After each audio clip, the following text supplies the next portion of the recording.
Hi guys, first of all అందరికీ heartfully thank you. ఎందుకంటే 1K views రావడం ఎంత కష్టమో నాకు తెలుసు. అలాంటిది మన వీడియోస్కి 500K 1 మిలియన్ కూడా వచ్చింది. ఒక వీడియో అయితే 2 మిలియన్ కూడా అయ్యింది. ఇదంతా మీరు సపోర్ట్ చేయడం వల్లే. ముఖ్యంగా మీకు కొన్ని విషయాలు చెప్పాలి. ఈ గోస్ట్ యాప్ సిరీస్ చాలా బాగా సపోర్ట్ చేశారు, కానీ కొన్ని కారణాల వల్ల ఆపవలసి వచ్చింది. కారణాలు ఏంటంటే బడ్జెట్ ప్రాబ్లం. ఇంకొక విషయం, నాకు ఆర్టిస్టులు సరిగ్గా లేరు. చాలా మంది కామెంట్లో నెక్స్ట్ పార్ట్ అంటున్నారు. ఎలా ఉంటుంది చెప్పండి నెక్స్ట్ పార్ట్ వీడియో పెట్టాలంటే? ఆ రోజు వీడియో తీసి ఆ రోజు ఎడిటింగ్ చేసి మళ్ళీ వాళ్ళ దగ్గరికి వెళ్ళి డబ్బింగ్ తీసుకోవాలి. ఆ డబ్బింగ్ చెప్పేటప్పుడు కూడా మామూలుగా సర్వర్ వేరుతో. సో మీరు అనుకున్నంత ఈజీ కాదు. ఒక రోజులో ఒక పార్ట్ ఎడిట్ చేయాలంటే నేను చుక్కలు చూస్తాను. అలాంటిది 2 పార్ట్స్ అంటే చాలా కష్టం. కాకపోతే నేను మీకోసం ట్రై చేస్తాను పెట్టడానికి. ఇలా జరుగుతుందని మేము అసలు ఎక్స్పెక్ట్ చేయలేదు. మేము చేతబడి షూట్ చేసే దగ్గర రియల్గా ఒక గోస్ట్ని చూసాం. ఆ వీడియో మీరే చూడండి.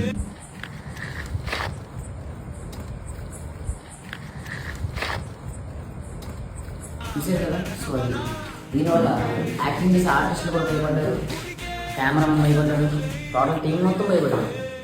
సో అందువల్ల కొద్దిగా బ్రేక్ వచ్చింది మా టీం అందరికి. ఇప్పుడు సీజన్ 2 బాగా రాసం బెటర్గా ఉన్నాయి, కానీ రిలీజ్ చేయాలి మనకి బడ్జెట్ లేదు. నా దగ్గర ఉన్న ఫోన్ ఎడిటింగ్ పని చేయదు. అని ఏదో మీ ఎక్స్పెక్టేషన్ తగ్గట్టు కాకపోయినా సరే తీయడానికి ప్రయత్నిస్తున్నాను. నేను ఎంత చేయాలో అంత చేస్తున్నాను. ఇంకా మీరు సపోర్ట్ చేయడం మాత్రం చాలా బాగుంది, చాలా థ్యాంక్స్. బట్ నా దగ్గర సరైన ఎక్విప్మెంట్స్ లేవు. అదే ఎక్విప్మెంట్స్ ఉంటే మీకు అంత చిక్కలేనంత గట్టిగా చేయగలను. ఎందుకంటే నా దగ్గర ఉన్న డైరెక్టర్ అటువంటి వారు. అతను రాసే స్టోరీస్కి బ్రెయిన్ మొత్తం స్టన్ అయిపోద్ది. ఎందుకంటే అతని డెడికేషన్ అటువంటిది. చిన్న చెప్తాను వినండి. ఆ రోజే పార్ట్ చెప్తాడు, నేను ఆ రోజే చేసేస్తాను, అంత అయిపోద్ది. నెక్స్ట్ డే పార్ట్ కూడా కావాలి కదా. ఇప్పుడు మీరు ఆలోచించండి, స్టోరీ రాయాలంటే కొన్ని వేల బుక్స్ చదివారు, కానీ అతను నా కోసం ఆ రోజు స్టోరీ చెప్తాడు, అది అయిపోద్ది. మళ్ళీ అంటే నేను స్టోరీ అడుగుతాను, సస్పెన్స్ యాడ్ చేస్తాడు, బోల్డ్ని యాడ్ చేసి నాకు మళ్ళీ స్టోరీ చెప్తాడు. సో అతను నా కోసం చేసినంత హెల్ప్ టీంలో ఎవరు చేసి ఉండరు. అంత గట్టిగా స్టోరీస్ రాసిచ్చేవాడు నాకు.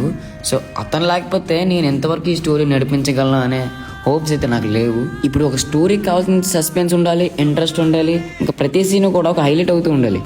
అది హైలైట్ అవ్వాలంటే డైరెక్టర్ బట్టి ఉంటుంది. సో కానీ ఏ డైరెక్టర్ అయినా సరే ఒక స్టోరీ మొత్తం అయ్యాక చెప్తారు, కానీ మా డైరెక్టర్ మొత్తం అలా కాదు. నాకు ఆ రోజే పార్ట్ చెప్తాడు, ఆ రోజే పెడతాను, మళ్ళీ నెక్స్ట్ డే పార్ట్ కూడా ఆ రోజు చెప్తాడు. ఏ రోజు పెట్టే పార్ట్ని ఆ రోజు చెప్తాను, నాకు సస్పెన్స్ యాడ్ చేసి ఇంట్రెస్ట్ యాడ్ చేసి.